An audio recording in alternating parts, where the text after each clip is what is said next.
Bonjour à tous et bienvenue dans cette nouvelle vidéo. Aujourd'hui on est à Walibi-Rhône-Alpes, non pas pour visiter le parc, même si on va quand même faire des attractions et s'amuser un petit peu. Vous pouvez voir derrière moi qu'il y a un décor un peu particulier. Nous sommes là pour découvrir le chantier de la toute nouvelle attraction qui aura l'année prochaine en 2024.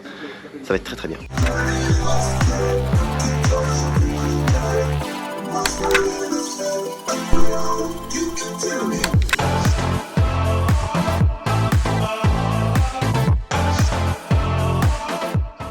Du coup là on se retrouve dans un restaurant, je crois que c'est Mississippi qui a été thématisé pour nous faire un petit peu la présentation de la nouvelle attraction qui s'appelle Mauka, modèle Hot Racer de chez Intamin, qui est unique en Europe. Il n'existe qu'un seul autre modèle qui se trouve en Australie, donc c'est assez ambitieux, c'est assez cool de voir ça. On va pouvoir un petit peu découvrir le chantier. Regardez derrière moi, c'est magnifique, de toute beauté.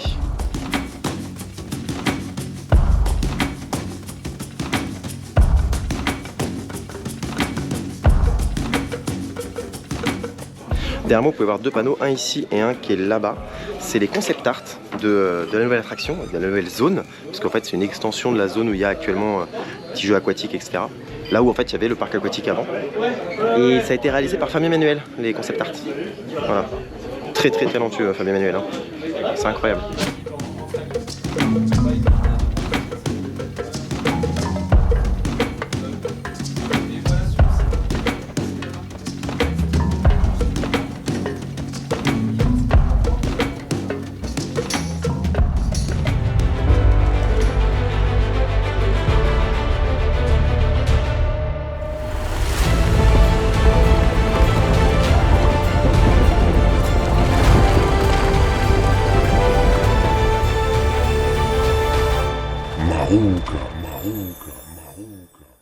Nous sortons de la petite conférence de presse où on a eu l'honneur d'avoir eh bien, le directeur du parc qui nous a dispensé de quelques informations, tout comme Julien Simon et Fabien Manuel, ainsi que la communication du parc. Bref, c'était très très bien, excessivement intéressant. Avant de vous donner les infos du coaster, sa taille, ses caractéristiques, son groupe sanguin, tout ce que vous voulez, je vais vous montrer, parce que là on se dirige vers le chantier, et bien la construction de ce coaster avec cette magnifique figure d'appel qu'on voit déjà. Je vous montre tout de suite.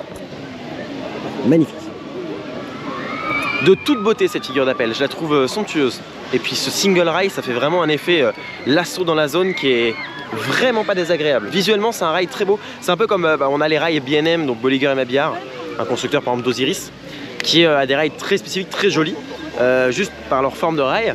Et c'est vrai que je trouve que celui-là, il a aussi son cachet propre qui fait vraiment du bien dans Skyline du parc. On dirait des rails B&M, sauf qu'on a l'impression qu'on a enlevé les traverses. C'est ça. Ils sont totalement exactement. Et que c'est tout petit, c'est B&M qui a pris trop le soleil, tu vois. Un peu ça. Qui a un peu séché. Non, c'est marrant. Donc là, on est à côté de la zone aquatique, aqualudique, et on a le coaster en chantier juste ici.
Là du coup on est dans la zone, dans le chantier. On accédera à la zone par cette figure d'appel magnifique qui en fout plein la gueule, même là, sans train qui tourne, avec une zone de chantier, avec des barrières de chantier, ça en fout plein la tronche. C'est somptueux, ces petits rails là qu'on voit, je crois que c'est 45 cm de large, enfin, c'est rien du tout. Le train va circuler là-dessus.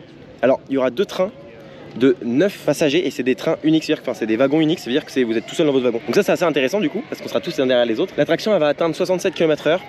Première propulsion c'est 64 si je dis pas de bêtises, seconde propulsion 67, donc dans les deux propulsions on a à peu près la même vitesse.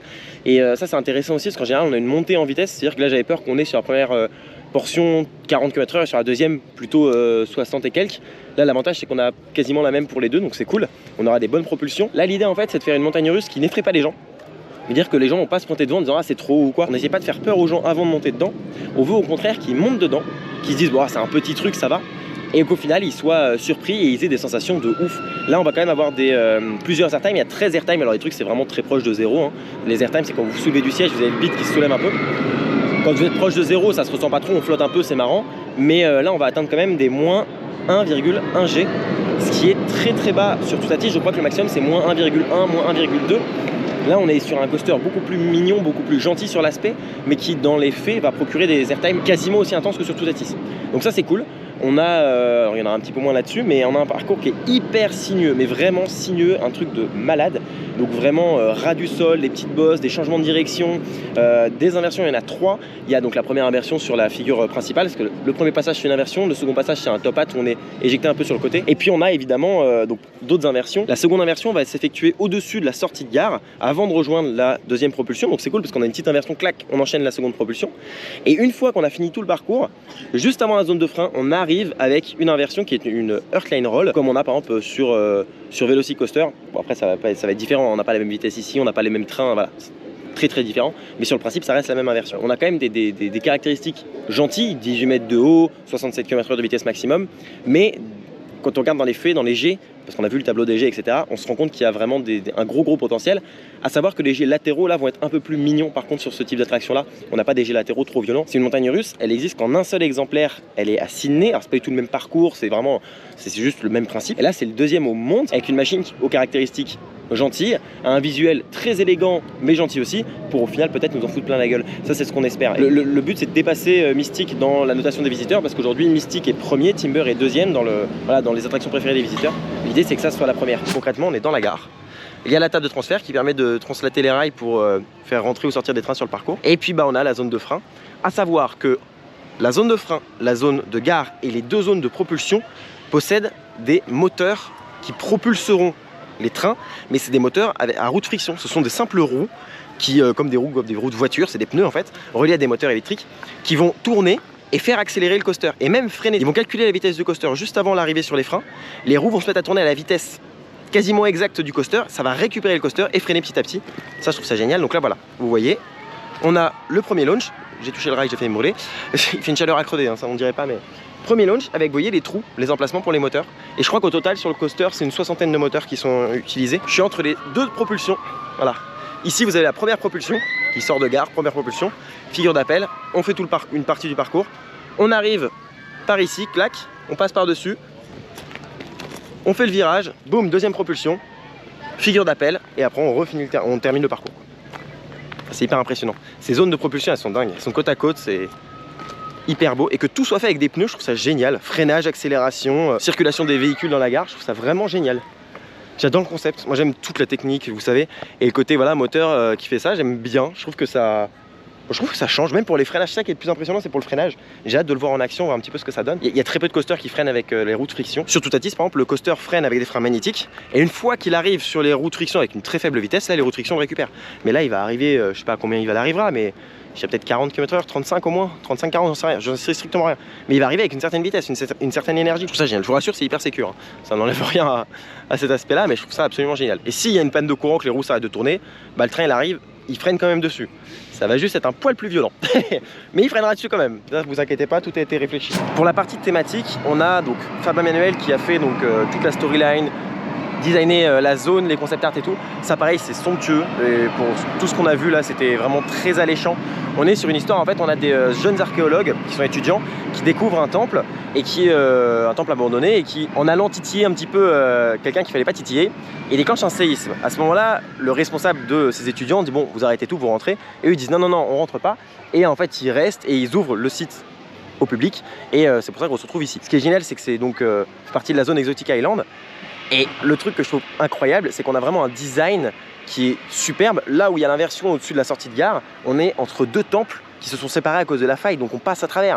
Et il y a toute une idée de quand on rentre dans la zone, on voit ce temple dès qu'on a passé la figure d'appel. Enfin, il y a tout un truc hyper bien imaginé, une thématisation qui a l'air vraiment propre et pour le coup très alléchante, très encourageante. Ils ont fait un travail de dingue encore une fois. Et quand on voit le reste du parc et ce qu'ils ont fait en général, on est hyper serein. L'attraction se nomme Mahuka, M-A-H-U-K-A, magnifique, moi je trouve ça très bien. Identité propre à l'attraction, on n'est pas sur un nom qui explique un peu trop, okay, voilà. L'attraction elle a sa propre identité, son nom, un peu comme Taron, comme Toutatis, comme Conda, voilà, on les identifie très clairement avec ça. L'attraction elle est accessible dès 1,20 m, donc environ 7 ans. Et alors le seul bémol que j'aimais sur cette attraction, c'est le rendement. On a un rendement de 600 personnes par heure. On s'arrête 2 secondes après vérification, il s'agit d'un rendement correct pour le parc, car il faut toujours adapter son rendement au parc. Personnellement, je pensais que les autres attractions type Mystique, Timber, etc. avaient aux alentours de 800, 900 personnes par heure. Il s'avère que non, ils ont également 600 personnes par heure théorique. Donc, ça reste dans la norme du parc. C'est vrai que pour un confort supplémentaire, j'aurais aimé un petit 800 personnes par heure. Surtout si à l'avenir, le parc veut évoluer et avoir toujours plus de visiteurs. Mais étant donné que c'est une nouvelle attraction, ça rajoute de la capacité au parc. Ça rajoute une attraction à 600 personnes par heure, en plus de Mystique et de Timber. Donc dans les faits, c'est une bonne chose et donc il n'y a pas lieu de s'inquiéter. Pour la petite info, le coaster seul a coûté 5,3 millions d'euros. Mais c'est juste le coaster, pas monté ni rien. Et moi ce que je retiens, c'est que le coaster de toute façon, il va être ras du sol. Et moi ce que j'adore, c'est la vitesse, le coaster ras du sol. On verra ce que ça donnera, il faudra monter dessus pour s'en faire une idée définitive, hein, évidemment, même une idée tout court. Mais sur le papier, c'est le genre de machine qui devrait me plaire.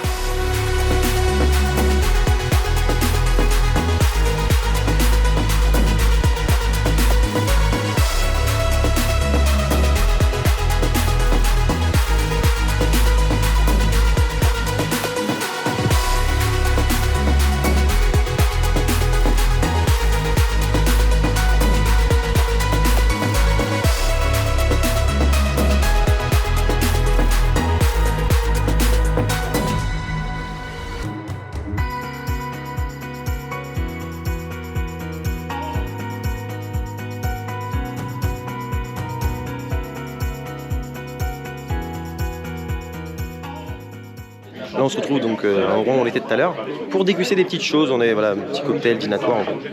Ça va être très simple. Nous sortons du petit cocktail dînatoire, on a grignoté, bu. À savoir que maintenant, et on en a eu là, il y a de la bière locale dans les restaurants à Walibi-Rhône-Alpes. Je suis très content. Donc voilà, c'est à spécifier parce que là du coup nous on en a eu dans un cadre qui était un cadre particulier, mais on peut en avoir dans les restaurants. Donc ça c'est très appréciable, que dans les restaurants. Mais c'est très appréciable et c'est une très bonne chose. Voilà, très bon point. Bref, j'ai rien à dire, vous savez très bien mon amour à chaque fois, toujours consommer avec modération. Mais voilà, je suis très content pour ça.